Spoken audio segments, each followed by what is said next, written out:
Any release of Final Fantasy VI marks a worthwhile occasion to play through this seminal role-playing game. From its 14 playable characters to its fiendishly perfect antagonist, this Squaresoft masterpiece demonstrated how important it is to fill a game world with individuals you wanted to know on a personal level, or one you wanted to stop at all costs. More than that though, Final Fantasy VI is a story about losing that battle for the fate of the world, and then picking up the pieces of a broken civilization and finding the courage to move forward. There's something transformative about playing it, and I'm surely not the only person who experienced an epiphany after finishing it for the first time. Video games have always been about overcoming adversity and triumphing after failure. The adventure of Terra, Locke, and the others showed us that even if the world seemingly ends, there's still something or someone worth fighting for. After falling head over heels in love with Final Fantasy IV, I was consuming screenshots, news, and impressions of FF6 with religious fervor. Of course, I either didn't realize or didn't care that there were 3 games in this series that hadn't come to North America. So to me, I was playing Final Fantasy 1, 2, and 3 in that order as they were released and titled in the West.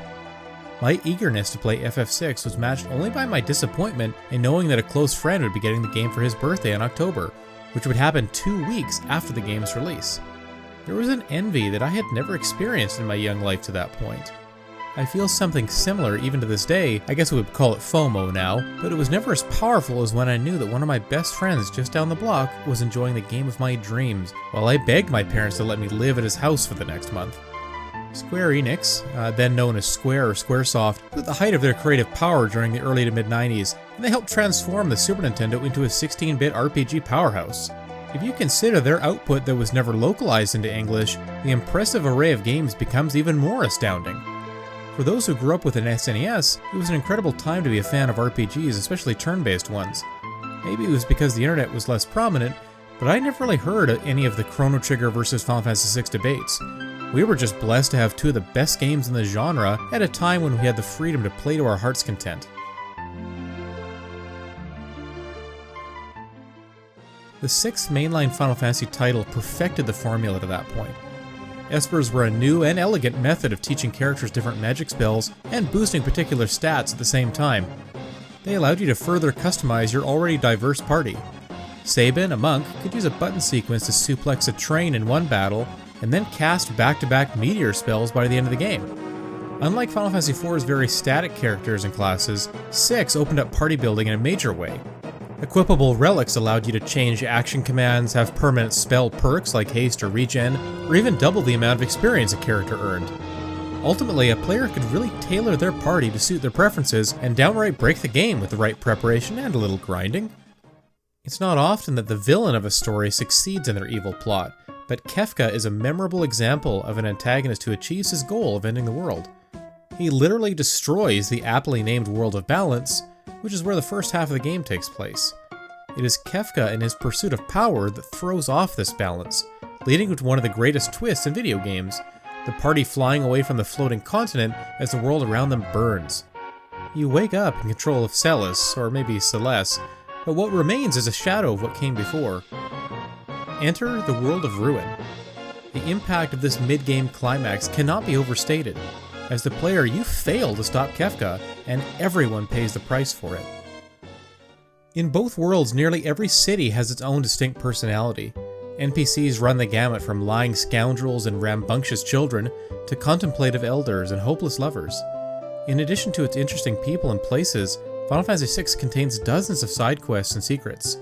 Repeated playthroughs are sure to show you something you've never seen before.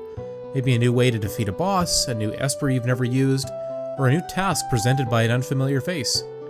But it's not just the small details that make the game memorable, it's the over-the-top set pieces that are impossible to forget.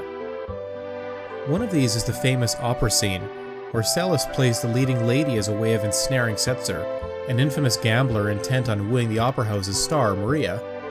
Bumbling mini-boss Ultros attempts to foil your elaborate plan, and all the while the orchestra continues playing. Topping it all off is another Nobuo Uematsu masterpiece, Celis' theme, which opens with a dramatic build-up to a sorrowful but dulcet lullaby-like chorus. From memorizing Maria's lines to racing against time high atop the stage, the Opera House event has to rank among the best in all of gaming. It's turning into something of a refrain with this timeless games series, But every playthrough of Final Fantasy VI, like Mega Man 2 and A Link to the Past before it, results in a welling up of both emotions and familiarity. There's a comfort to be found in a story whose major beats you remember concretely, and whose more minute details you get to rediscover every time you come back. For me, in my most recent playthrough of the Game Boy Advance version, it was finding Cyan in the world of Ruin, and how he creates a life for himself impersonating a war widow's fallen bow. This rediscovery encapsulates what is so special about the game's second half and its less linear structure. You can get the band back together in a myriad of ways, so recruiting for the final confrontation with Kefka can be a unique experience each time you play. Of all the games in the series, if 6 had been the last entry, it would be a perfect end to a franchise that has since been anything but final.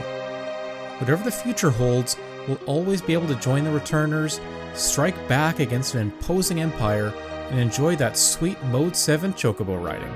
Oh, and before I forget, Square Enix, please put this on Switch.